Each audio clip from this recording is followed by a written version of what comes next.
صدر مملکت آصف علی زرداری کی زیر صدارت کل کوئٹہ میں امن و امان کی بحالی اور دہشت گردی سے نمٹنے کے لیے اہم اجلاس ہوا۔ بلاول بھٹو زرداری وزیر اعلیٰ بلوچستان صوبائی کابینہ اور عسکری حکام اجلاس میں شریک ہوئے۔ دہشت گردی کے خلاف متحد ہو کر لڑنے اور سازشی عناصر سے آہنی ہاتھوں سے نمٹنے کے عزم کا اعادہ کیا گیا۔ ریاست کی ریٹ کو بحال رکھنے کے لیے تمام تر اقدامات بروئے کار لانے پر اتفاق کیا گیا۔ صدر زرداری کا کہنا تھا کہ سازشی عناصر کے خلاف پوری قوم کو متحد ہو کر لڑنا ہوگا۔ ملک دشمن قوتوں کے ساتھ کوئی رعایت نہیں برتی جائے گی۔ وہیں ہم یہ بھی جانتے دوسری جانب وزیر اعلیٰ خیبر پختونخوا نے وفاق پر چڑھائی کرتے ہوئے کہا ہے کہ میں اپنے صوبے میں کسی قسم کا آپریشن نہیں ہونے دوں گا۔ جتنے لوگ مر رہے ہیں اس سے زیادہ لوگ بارڈر پار کر کے آ رہے ہیں۔ مزید بولے 9,500 سے 11,500 جنگجو اس وقت صوبہ خیبر پختونخوا میں داخل ہو چکے ہیں افغانستان سے۔ پڑوسی ملک سے بات چیت کے ساتھ ہی راستہ نکالنا ہوگا۔ یقیناً بہت امپورٹنٹ یہ ایشو ہے اور ہم یہ جانتے ہیں کہ چیف آف آرمی اسٹاف نے جب یہ کہا تھا کہ پاکستان کو وہ ایک ہارڈ اسٹیٹ میں ٹرانسفارم کریں گے تو اس کے کئی پہلو ہیں، کئی اینگلز ہیں جس پر آج ہم پروگرام میں بات کریں گے۔ کچھ بات کریں عدلیہ کی تو ہم جانتے ہیں کہ اسلام آباد ہائی کورٹ کے جسٹس اعجاز اسحاق خان صاحب نے مشال یوسف زئی کے سپرنٹینڈنٹ اڈیالہ جیل کے خلاف توہین عدالت کیس کی کاز لسٹ منسوخ ہونے کے معاملے پر شدید برہمی کا اظہار کرتے ہوئے ریمارکس دیے کہ کیا اچھا ہوتا کہ میری عدالت کی بنیادوں میں بارود رکھ کر اڑا دیتے۔ آئی ریپیٹ، آنریبل اسلام آباد ہائی کورٹ کے جج یہ کہہ رہے ہیں کیا اچھا ہوتا کہ میری عدالت کی بنیادوں میں بارود رکھ کر اسے اڑا دیتے۔ بہت بڑی سٹیٹمنٹ ہے۔ جج کی مرضی کے بغیر چیف جسٹس کیس ٹرانسفر نہیں کر سکتا۔ ان کا کیا مسئلہ بنا کر کہ وہ جو کر رہے ہیں ہائی کورٹ کے لیے بہت نقصان دہ ہے۔ یہاں تک کہہ دیا انہوں نے کہ اگر چیف جسٹس کرپٹ ہو تو کیا کیا جائے۔ اعجاز اسحاق خان نے اسٹیٹ کاؤنسل سے استفسار کیا کہ جو کچھ ہوا ہے کیا آپ اس میں ملوث ہیں؟ آپ نے کس کے کہنے پر کاز لسٹ منسوخ کی؟ ڈپٹی رجسٹرار جوڈیشل نے عدالت کو بتایا کہ ہمیں چیف جسٹس آفس سے ہدایت دی گئی تھی۔ چیف جسٹس آفس سے کہا گیا لارجر بینچ بنا دیا ہے۔ یقیناً بہت بڑی ریمارکس ہیں۔ 26 فیانی ترمیم کے بعد عدالتوں کا حال معلوم پڑ رہا ہے۔ آگے بڑھتے ہیں۔ امریکی محکمہ خارجہ نے عمران خان سے متعلق پوچھے گئے سوال پر جواب دینے سے انکار کر دیا۔ ترجمان دفتر خارجہ کا کہنا تھا کہ دوسرے ملک کے اندرونی معاملات پر بات نہیں کریں گے۔ وہ ملک جو دنیا کی رجیم چینج کرنے میں مشہور ہوتا ہے دوسرے ملکوں کی وہ کہتے ہیں بات کرنے گریز کر رہے ہیں۔ خیر آگے بڑھیں، بات کریں تحریک انصاف کی تو وہ احتجاج کی تیاری کر رہے ہیں۔ 22 مارچ کو مینار پاکستان پر جلسہ بھی کرنے کی تیاری کر رہے ہیں۔ اس سوال کے جواب کے لیے لاہور ہائی کورٹ نے ڈی سی لاہور کو کل طلب کر لیا ہے کیونکہ پرمیشن نہیں دی جا رہی۔ ڈپٹی کمشنر لاہور کے جواب جمع نہ کرانے پر عدالت نے برہمی کا اظہار کیا۔ آخر میں بات کریں گے حسن نواز کی جنہیں برطانیہ کے ٹیکس ڈیفالٹر قرار دے دیا گیا۔ پہلے بھی قرار دیا گیا تھا، اب مزید ان کو سیکنڈ ٹائم قرار دیا گیا ہے۔ نواز شریف کے صاحبزادے نے 5 اپریل 2015 سے 6 اپریل 2016 تک 9.4 ملین پاؤنڈ یعنی 94 لاکھ پاؤنڈز کے ٹیکس ادا نہیں کیے ہیں، جس کے بعد ان پر 5.2 ملین پاؤنڈز کا جرمانہ ہوا ہے، یعنی 5.2 ملین پاؤنڈز ہم جانتے ہیں بہت بڑی رقم ہے، خطیر رقم ہے۔ اور اب یہ سوچنے کی ضرورت ہے کہ جب پاکستان کے لیڈنگ سیاستدانوں کے بچے اس طرح ڈیفالٹرز قرار پائیں گے تو اس سے ان کا امیج، ان کی رسپیکٹ کم ہوگی، بڑھے گی، سیاست میں فائدہ ہوگا، انہیں نقصان ہوگا۔ گفتگو کا آغاز کرتے ہیں۔ میرے ساتھ موجود ہیں سابق گورنر پنجاب ہیں ملک رفیق رجوانہ صاحب۔ بہت شکریہ رفیق رجوانہ صاحب آپ کی قیمتی وقت کے لیے سر، جزاک اللہ خیر۔ رفیق رجوانہ صاحب پہلے ہم گفتگو آغاز کرتے ہیں لا اینڈ آرڈر سچویشن سے۔ گنڈا پور صاحب کہتے ہیں کہ 11,000 کے قریب جنگجو افغانستان سے خیبر پختونخوا میں داخل ہو چکے ہیں۔ چیف آف آرمی اسٹاف کہتے ہیں کہ ہم پاکستان کو ایک ہارڈ اسٹیٹ میں ٹرانسفارم کریں گے۔ سیاسی عدم استحکام اپنی جگہ موجود، معاشی عدم استحکام اپنی جگہ موجود۔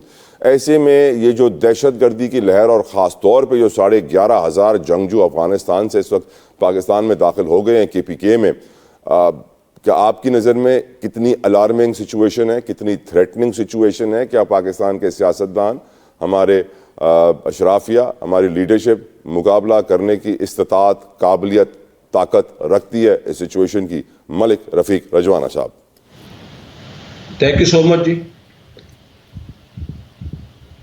جو آپ نے کہا نا آخر میں کنکلوڈ کرتے ہوئے کہ یہ ہمارے سیاستدان اور ہماری حکومت یہ طاقت رکھتی ہے، بالکل رکھتی ہے۔ سیاستدانوں نے کلیکٹیو وزڈم سے فیصلہ کرنا ہوتا ہے اور اس کے بعد اس کی execution definitely law enforcing agencies اور پاکستان کی آرم فورسز کے ذریعے ہوتی ہے اس طرح کی سچویشن میں. تو اب دیکھنا یہ ہے کہ گھر کو آگ لگی ہوئی ہے تو کیا ہم پھر بھی اختلافات کا شکار رہیں؟ کیا پھر بھی اپنی 1.5 کی مسجد علیحدہ بنائیں؟ کیا پھر بھی اپنے پرانے ٹریڈ مارک کے مطابق احتجاج کریں؟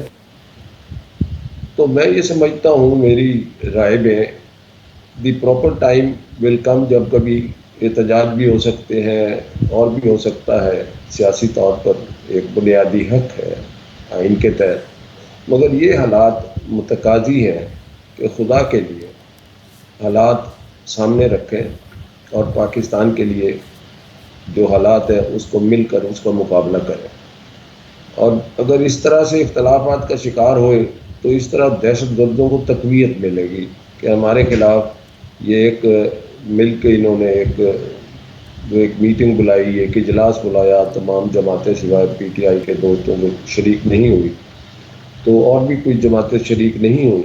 تو اس طرح اس کا میسج جو ہے قوم کو بھی غلط گیا ہے اور اس کا میسج جو ہے دہشت گردوں کو جو گیا ہے اس سے وہ زیادہ انکریج ہوں گے کہ یہ تو یکسوئی نہیں ہے. باقی رہی بات گنڈاپور صاحب نے کہا کہ 11,500 یا 9,000 دہشت گرد آگے ہیں. کب سے آئے ہیں؟ کب آئے؟ جب ان کی حکومت نے ان کو رہا کرنے کا حکم دیا اس وقت آئے، اور پھر کے پی کے میں داخل ہوئے تو انہوں نے کیا کیا؟ خالی کہہ دینا کہ 11,000 یا 9,000 آگے. ڈڈ دے ٹیک اینی ایکشن؟ کیا انہوں نے کوئی آپریشن کیا لوکل لیول پہ؟ کیا انہوں نے ان کو روکنے کی کوئی کوشش کی؟ یہ تو انہوں نے وضاحت کرنی ہے کہ یہ کہاں سے آئے، کیسے آئے، یا وہی ہے زیادہ تر جو کہ ان کی حکومت میں عمران خان صاحب کے دور حکومت میں فیصلہ کیا گیا تھا کہ ان کو رہا کر دیں. اور پھر یہ کہنا کہ آپریشن کی اجازت نہیں دوں گا میں اپنے صوبے میں، بات آپریشن کی نہیں ہے، یہ بات ہے ان حالات کو کنٹرول کرنا اور دہشت گردوں کے خلاف نبرد آزما ہونا. اس طرح کے فیصلے ہوں گے تو اگر کے پی کے میں صوبائی حکومت کے میں آپریشن نہیں کرنے دوں گی تو سب سے پہلے اللہ نہ کرے کے پی کے صوبے کو نقصان ہوگا، وہ میرے پاکستان کا حصہ ہے. میں تو برداشت نہیں کر سکتا، کوئی بھی شعور شخص برداشت نہیں کر سکتا. تو یہ یکسوئی بہت ضروری ہے. اور پھر بات یہ ہے کہ سپوز آپ کا مقدمہ کسی عدالت میں ہے اور آپ اس عدالت میں پیش ہو کے اپنا موقف بیان بھی نہ کریں، اپنا کیس کنٹیسٹ بھی نہ کریں، اور عدالت کے باہر آپ کیمپ لگا لیں احتجاج کے طور پر کہ میں تو پیش نہیں ہوتا، یہ تو عدالت میرے خلاف ہے، یا یہ فیصلہ میرے خلاف ہوگا، یا یہ بات ہی غلط ہے، تو پھر آپ کا مقدمہ آپ کے حق میں کیسے ہو سکتا ہے؟ یہی مثال اگر آپ لاگو کریں پی ٹی آئی پر، ان کے جو بھی تحفظات تھے ممکن ہے ان کی اچھی باتیں بھی سامنے آتی، اور اچھی باتیں سامنے آ کے ہو سکتا ہے کہ وہاں پہ کلیکٹیو وزڈم کے اصول پر ان کی باتوں کو انکارپوریٹ کیا جاتا ہے اعلامیے میں، یا آئی اوپنر ہوتے، اور اس کے بعد فیصلہ کیا جاتا کہ پی ٹی آئی کا یہ موقف ہے اور اس پر سوچا گیا اور اس پر ہم نے پی ٹی آئی کے موقف سے کسی چیز پہ ایگری کرتے ہوئے ہم نے یہ فیصلہ کیا. اب باہر بیٹھ کے مناسب وقت پہ مناسب جگہ پہ جہاں وہ فورم ہے اس فورم پہ نہ جائیں. آپ الیکٹڈ گورنمنٹ ہیں کے پی کے میں اور آپ کے ایم ایل اے صاحبان پارلیمنٹ میں قومی اسمبلی میں بیٹھے ہیں، تو میرا خیال ہے ان کو جی جانا چاہیے تھا. They have missed a chance and they have given a negative message to the nation and a positive message to the terrorist. میں یہ نہیں کہتا خدا نہ خاصہ انہوں نے دہشت گردی کو کوئی سپورٹ کیا ہے، نہیں میں تو نہیں کہتا، ٹھیک ہے جی سب کا کنسرن ہے، بٹ اس سے میسج جو کنوے ہوا ٹیررسٹ کو، that doesn't suit Pakistan, that doesn't work here in Pakistan, that will never work in Pakistan. Right sir, right sir. Allow me Shaukat Yousafzai صاحب کو ویلکم کریں ہم اپنے پینل پہ. شوکت صاحب بہت بہت شکریہ آپ کے قیمتی وقت کے لیے، جزاک اللہ خیر. شوکت صاحب جو ابھی ملک صاحب کہہ رہے تھے کہ جو گنڈاپور صاحب نے کہا ہے وہ ایک نیگیٹو میسج ہے پاکستان کے لیے، اور جو وہ کہہ رہے ہیں کہ آپریشن نہیں ہونے دوں گا وہ بھی ان کی غلط سٹیٹمنٹ ہے. آپ کی نظر میں اگر 11,000 کے قریب جنگجو خیبر پختونخوا میں افغانستان سے داخل ہو گئے ہیں، اگلا قدم پاکستان کے طاقتور لوگوں کا کیا ہونا چاہیے؟ پھر تو آپریشن ہونا ہی چاہیے سر، ڈونٹ یو تھنک سو؟ بسم اللہ الرحمن الرحیم. بہت شکریہ. دیکھیے جہاں تک آپریشن کا تعلق ہے، آپریشن تو ابھی بھی جاری ہے. 7 آپریشن ہو رہے ہیں، کافی عرصے سے ہو رہے ہیں، بڑے بڑے آپریشن ہو گئے ہیں. لیکن دہشت گردی ابھی ختم ہوئی نہیں ہے. تو اس کا مطلب یہ ہے کہ کوئی ایسی پالیسی اسٹریٹجی بنانی چاہیے ہمیں جو مطلب یہ کہ اس دہشت گردی کو ختم کرے. ہم سب کی یہی خواہش ہے کہ دہشت گردی ختم ہو اور پاکستان میں امن ہو، کیونکہ اس کے بغیر تو ملک ترقی نہیں کر سکتا. اور سب سے زیادہ جو سفر ہو رہے ہیں وہ خیبر پختونخوا اور بلوچستان کے عوام ہو رہے ہیں. تو میرے خیال سے اسٹیک ہولڈر کو اعتماد میں لینے کی ضرورت ہے، ان کو ساتھ لے کر چلنے کی ضرورت ہے. جو وفاقی حکومت نے جو رویہ اختیار کیا کہ جی مطلب ٹھیک ہے، میں یہ سمجھتا ہوں اور میں نے اپنے پارٹی میں بھی کہا تھا کہ ہمیں جانا چاہیے، ہر صورت میں جانا چاہیے. اور ہمیں لیکن ایشو یہ تھا کہ یہ امپورٹنٹ میٹنگ تھی اور اس میں ڈیسیجن لینا تھا. تو پارٹی کا یہ خیال تھا کہ ہم عمران خان سے ایک مشاورت ہماری ہو جائے تاکہ وہاں جا کے ہم کوئی اچھا میسج دے سکیں. لیکن بدقسمتی سے 1 گھنٹے کا کام تھا لیکن حکومت نے وہ نہیں مانا. اور